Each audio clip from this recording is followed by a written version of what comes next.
Hello, everyone, and welcome back to the Mystery Theory podcast. Welcome to every single one of you if you're listening in a podcast platform or if you're watching the replay on YouTube on Wednesday. Today I'm going to cover a case that I had a couple of requests for recently, and I find it very interesting that some of those most requested cases have to do with people going out of the country. And yes, there's a lot to say about the feeling of safety being here in the US, even though, you're not safe, 100% safe anywhere. But that feeling of safety that most of us can feel living here in the US. Now, for others, the experience can be different, but I think we can all agree that when Americans travel around the world, sometimes they don't quite understand how dangerous it could be in other places. And that's part of today's case. And it happened for a student, a family that, trusted this system, and how it kind of shows a little bit of the Natalie Holloway case of how hard it is to really get justice when you have to prove that a crime was committed and who actually is responsible for it, and you are out of the country, or you're gonna do it in some other place. So that's today's episode, but I just want to welcome everyone, and I want to remind everyone as well that if you want to enjoy some extra content that is more YouTube related, you can head on to Patreon and just look up the Mystery Theory. There are some exclusive videos for those of you who follow the channel. Now, we're going to travel to the OG home of the Chiquita banana. And you probably know that's the most common brand. And of course, this is a tropical environment. And this is Golfito, which is in Costa Rica, a wonderful place. If you ask me, I think a lot of Americans love to visit Costa Rica. I know some myself. And if you haven't been, you've probably seen some pictures. It's paradise, really. Tropical, secluded beaches, rainforest, greenery everywhere. And if you, like me, love nature, you can appreciate the outdoors. A heavenly place, really. And this place, Golfito, was also a well-known place in Kansas, and specifically to Kansas University, because their biology students would spend 6 months there studying the flora and fauna as part of their program. However, not all the students would go. Only about, I think it was 13 of them that would go and spend the 6 months there. One of those students was Shannon Martin. And she spent 6 months there, and she completed her study abroad program, 6-month program. And as far as we know, she loved it. She had a diary and she would write every day. And some of the things that she shared there are going to be just some of the things I share with you today. She loved the place. She thought that it seemed like a movie setup kind of thing. She shared how much she loved not only nature and the outdoors and everything, but she also mentioned that she loved the people, the food, and the atmosphere of a small town in paradise, really. She loved going swimming and hiking and all the outdoor experience that you can get in this small town that you think there's not much to do, but really the possibilities were endless for her. It was hard for Shannon to leave because she wanted to stay longer, but of course she had to go back to continue her education at Kansas University and go back to quote unquote normal life. But she left with the idea of coming back, and she wanted to come back sooner rather than later. On May 11th, 2001, she was back, and she needed to wrap up some research she was doing about this special kind of fern that only grows in the rainforest.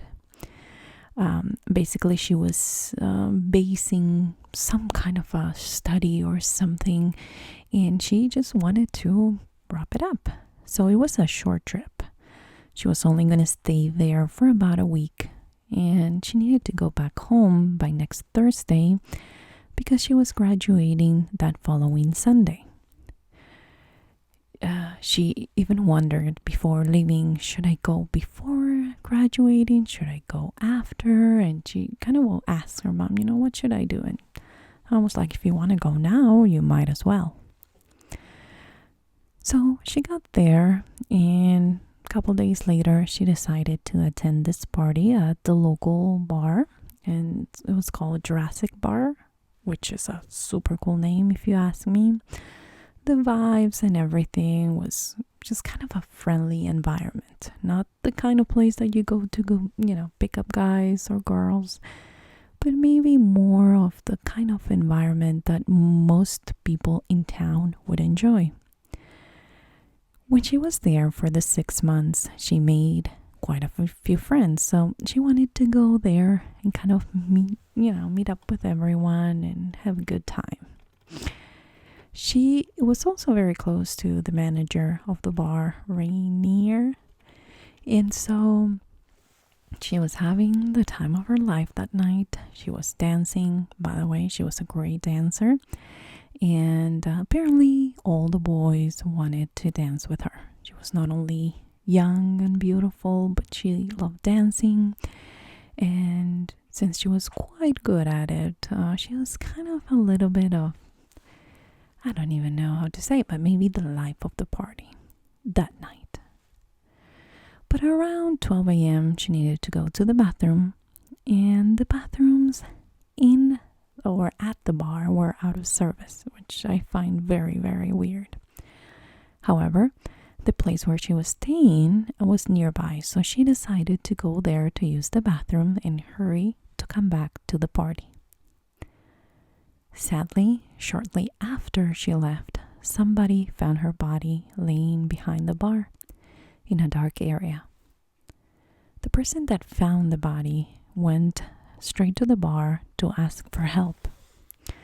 When the police arrived, they noticed that it was brutal. Stab wounds, deep ones, even some to the neck level, and it seemed more like a crime of passion, really.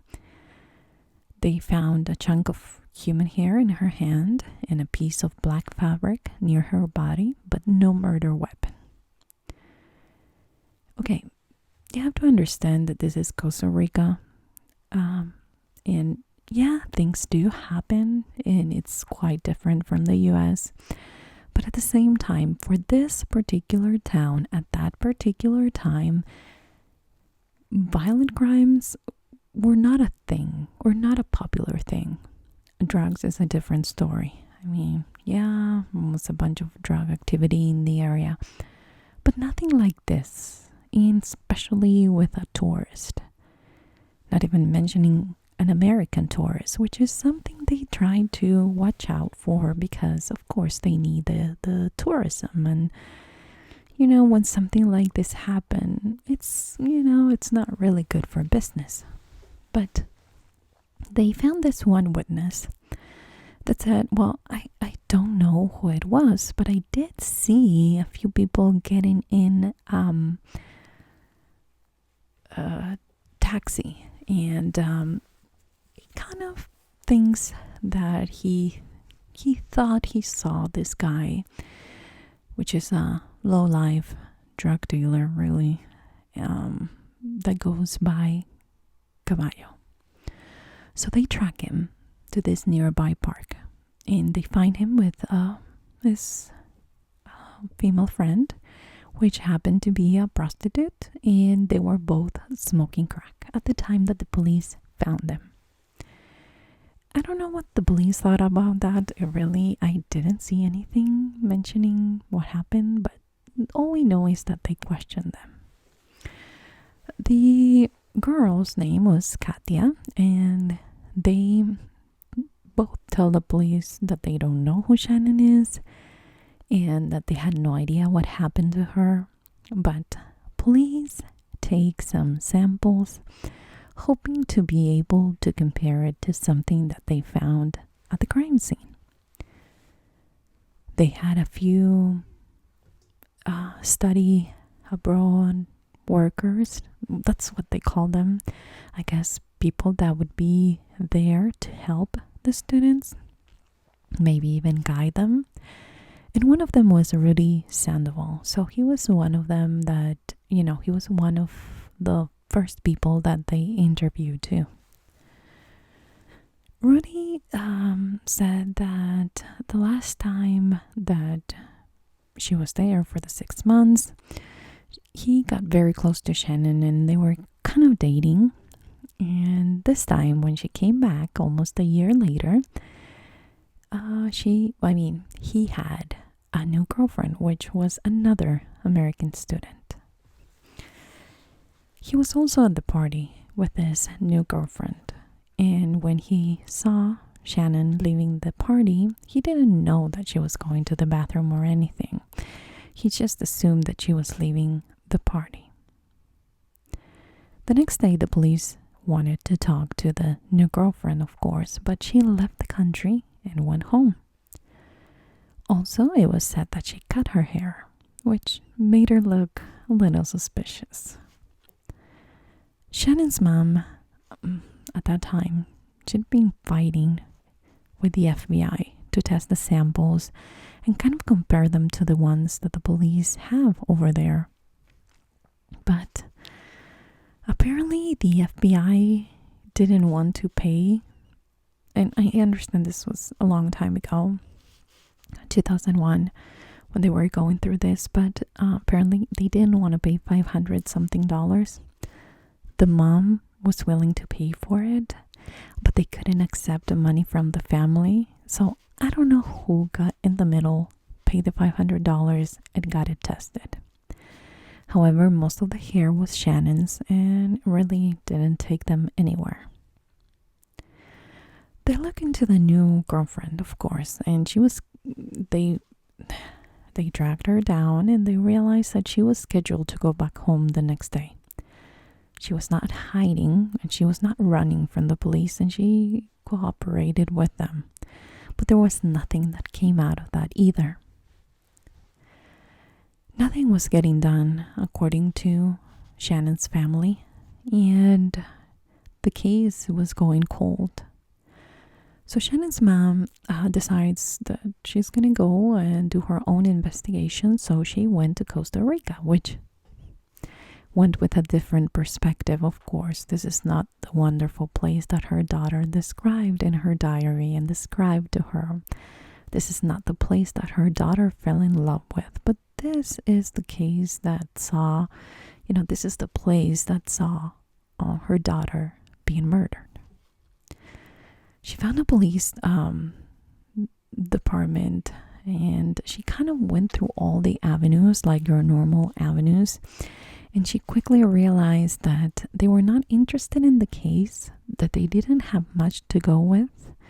And she even got to whatever they considered their own FBI, but nothing. They just couldn't help her. So she goes back and she tries to get the help from the KBI, or Kansas Bureau of Investigations. And she went back and forth to Costa Rica several times. From the US, the KBI couldn't do much, really. They tried to test everything, they tried to go through whatever reports they could get, but after 8 months, Shannon's earring that was missing from the crime scene was found, and somebody was trying to pawn it. And guess who? Katia, the prostitute that was smoking crack with Caballo. So the police arrested her. That's something I just don't get. I mean, with no evidence, no anything, they arrested her. Because they even said it themselves in this interview. They didn't have anything on her, but she was trying to sell this earring. But they threw her in jail. She's not saying who gave that earring to her. She said that somebody gave it to her, but she wouldn't say who. And then like 9 months later, she starts talking. All of a sudden, something must have happened. I mean, something must have. But she started talking and she said that Caballo gave it to her that night. Then she started to talk a little bit more. She said that she witnessed Caballo and Coco is another drug dealer in the area. And she said that she witnessed them and that they slit Shannon's throat that night. She said that when she saw what was going on, she jumped in a taxi that was driving by, but that Caballo and Coco had enough time to go jump in the taxi with her too. The police interview Coco and Caballo and they're saying, no way, we didn't do it. We didn't know her. Just trying to sell you a bunch of garbage. The police charges them though, and they're sent to prison to wait for their trial. Again, I don't know how they can throw people in jail. I mean, I understand that you have to have some, like here in the US, you have to have something, you know. Sometimes they're going to try them for murder, but they go in for having stolen property, you know. They have to have something that they can arrest them. Not over there apparently, because they were thrown in jail. But they didn't have much, so they knew that unless they found something before the trial, they were going to have to release them. So Shannon's mom begs KBI to go to Costa Rica to look for that evidence. And they go. I mean, 2 agents go and decide to spend some time to try to find that evidence to keep them in jail. So the first thing they do is talk to the police and try to get all the evidence, the case files and everything. And they describe this as not a professional setting. Nothing was bagged, no gloves. And they didn't have like an evidence place like we have here. They kept everything in a desk drawer. The police still had no murder weapon. So they realized that what they had was not enough. So they started to talk to people in town, who, by the way, people in this town and most towns that are, they have a few bad apples, they're terrified of them. And of course, they're not gonna open their mouth. So the agents soon realized that Golfito had a big drug problem. So much so that they would see cocaine packs dropped, apparently, by traffickers. I'm assuming that that's what they assumed, because they found them in the shore. But after a while, they kind of blended with people. They kind of tried to make themselves a little bit more relatable, and after a while people started to open up to them, even though they were very scared of this Caballo and Coco.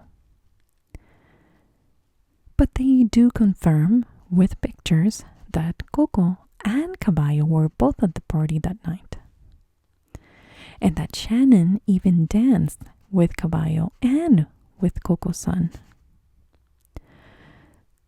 Coco's son was Katia's boyfriend. Remember Katia, the prostitute who was smoking crack. Okay. Apparently, I don't know if they were boyfriend and girlfriend, but they were close friends.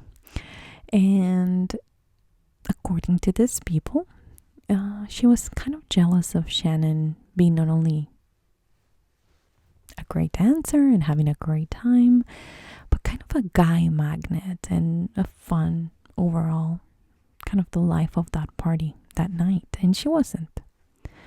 So the agents go back to the taxi company to try to talk to the driver.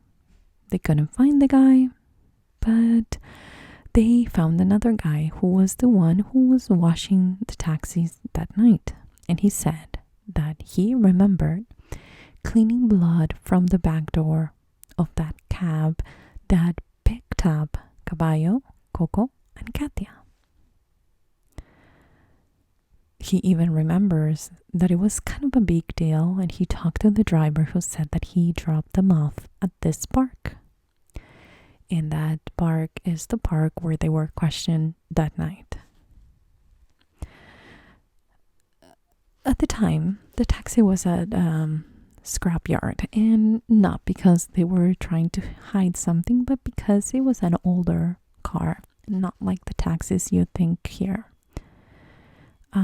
So they did go, they did find it, and they got samples, but it's been 2 years, so they got no luck. But they do find the driver, though, who was living in the capital, and he was kind of hiding really from people from the small town of Golfito. So the guy agrees to meet them in a secret location, and he says, yes, Coco, Caballo, and Katia got in the taxi, and they were saying that they killed this gringa. When the time came, he had to testify. He didn't.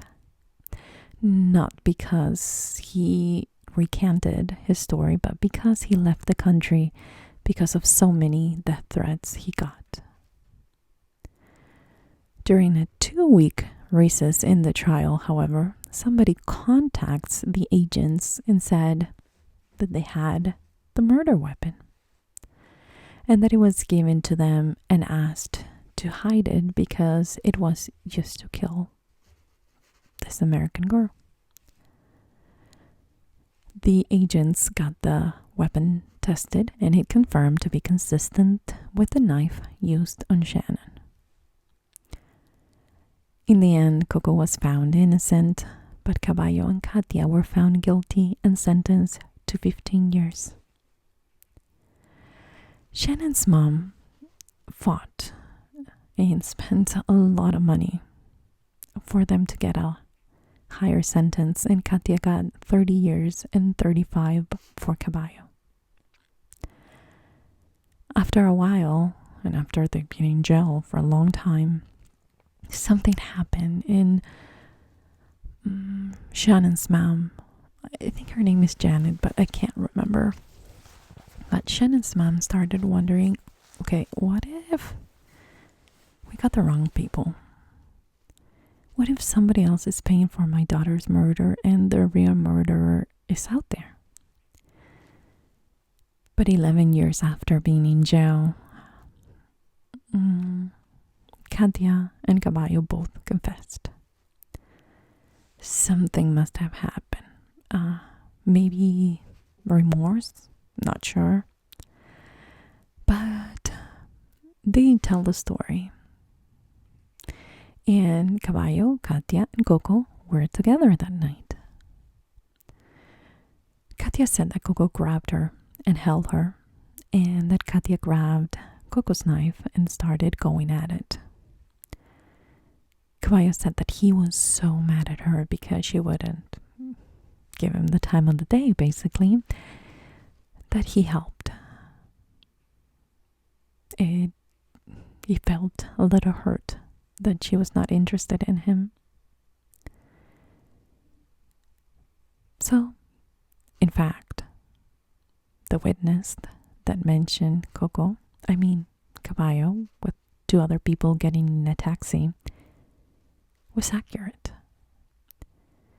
And what we've been, kind of, I don't want to say that it was a suspicious from the beginning because it wasn't, but as things were developing, the story was making more and more sense.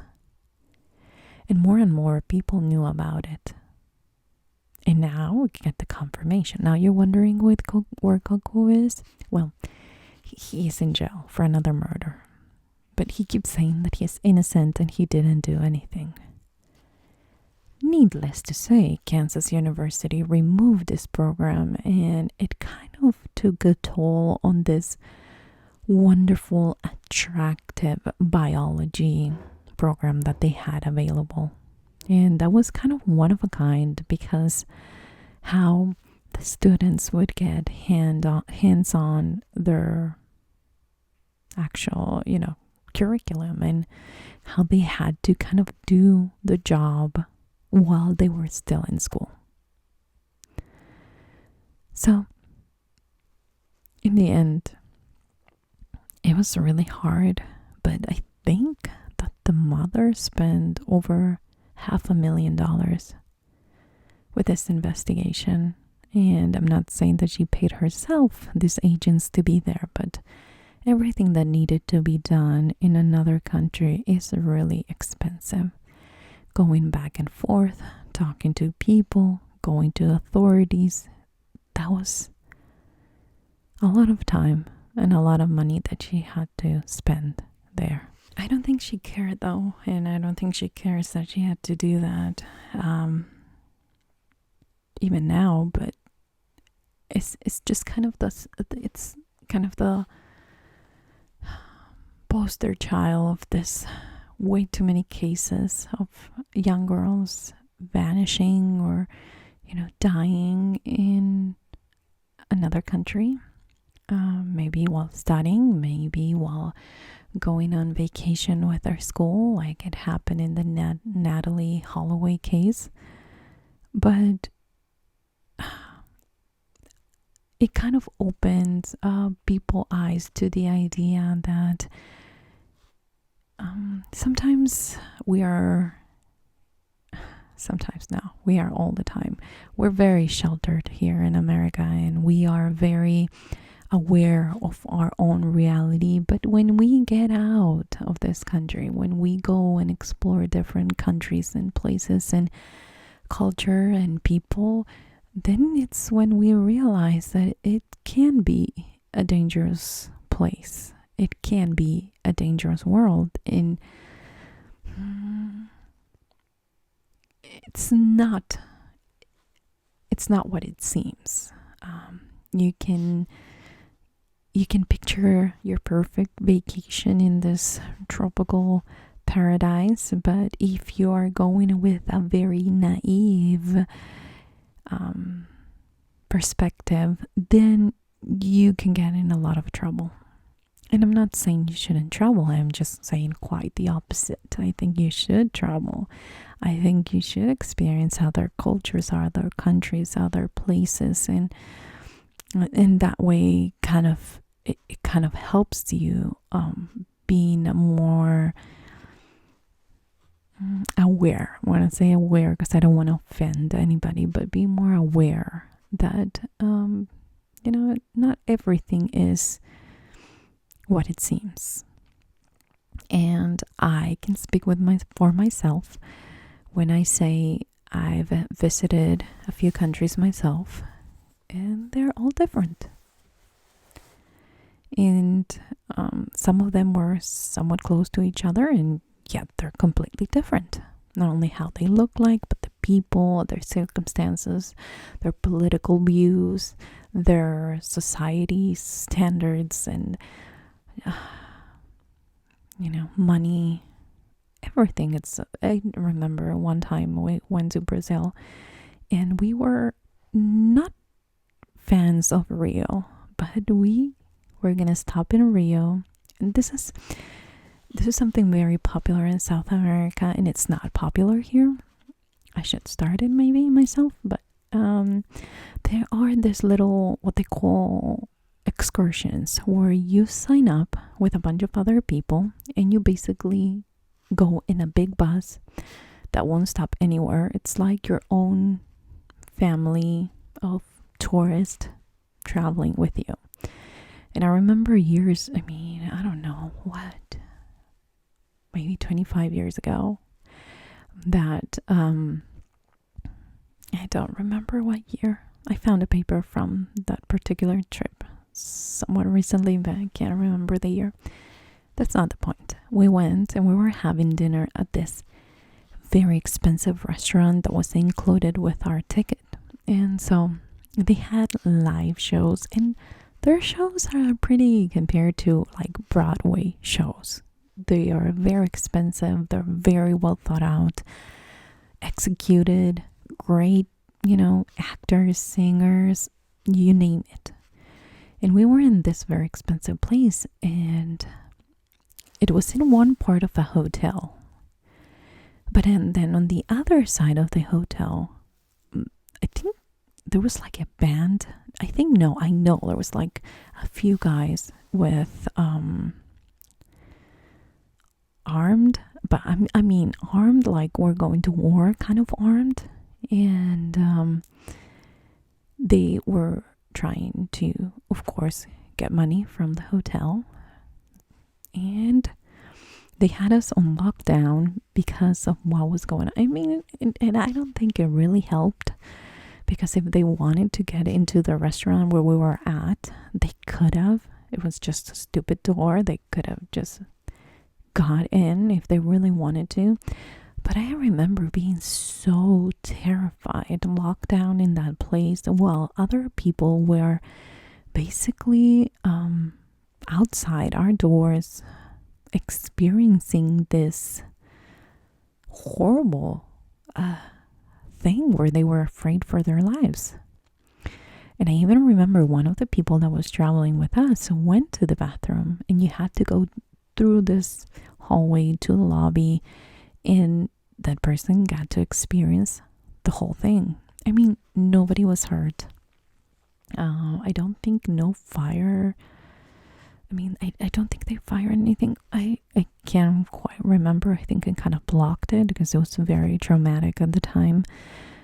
But I do remember that they ended up opening this, I don't know, there was like a small opening where we had to crawl out of the theater restaurant area to safety.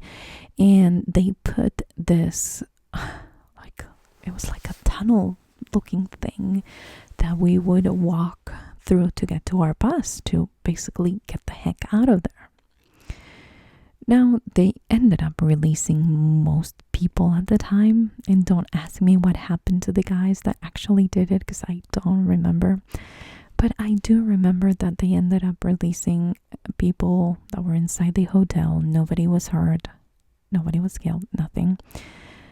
But I remember that feeling of getting in that bus and hiding so we wouldn't be seen on the windows. And just the terror of going through something like that. And the next day we were talking about it over breakfast, and there were some people from there that they were like, well, they do that every once in a while. I'm like, are you kidding me right now? Are you kidding me? Is this a normal thing? Is this what we do?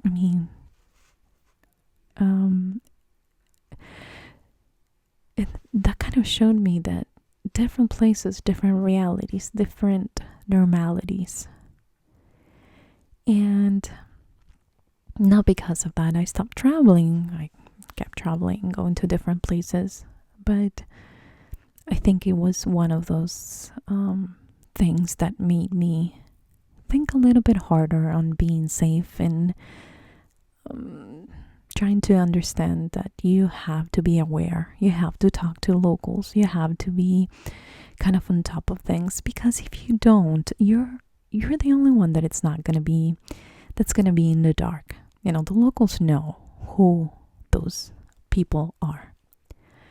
And if you just know who to avoid or who to stay away from, it could make a difference. Now, I'm not saying that Shannon should have done that. And I'm not saying that Shannon is at fault on anything, because she was a young girl going there for her school and her own enjoyment, and there's nothing wrong with that. But all I'm saying is that sometimes being that naive and being not aware sometimes put a target on your back, and everyone can see it but you.